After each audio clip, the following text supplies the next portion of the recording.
Hey guys, let me explain something that relates to my previous video. This is really important. Just think about it for a second.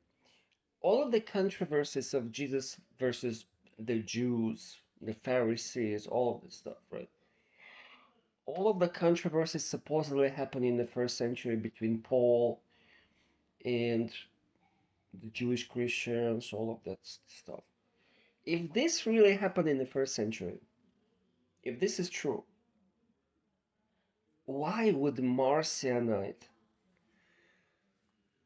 teachings be so revolutionary and so important? In other words, Marcion would be just old news, but he wasn't. His movement became extremely popular. Why is that? Because those alleged controversies, Jesus versus the Pharisees, Paul versus Jewish Christians, never happened in the first century. They are just stories about Marcion himself. So when you read the New Testament, Jesus arguing against the Pharisees, there is no Jesus there. This is Marcion arguing against the Jewish Christians. When you see the stories of Paul having in Galatians arguing with Jewish Christians about circumcision, that's not Paul. That's also Marcion.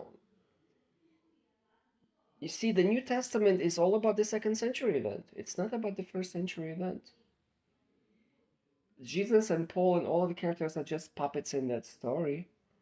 And the real story is the emerging pagan Gentile Christianity versus Judaism when they decided to discard Judaism. That's the real story. And that's a second century story. Wake up, guys, wake up.